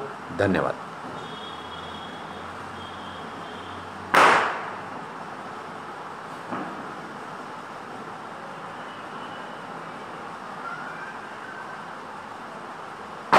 तुम्हा सगळ्यांना दीपावळीच्या शुभेच्छा. ओके.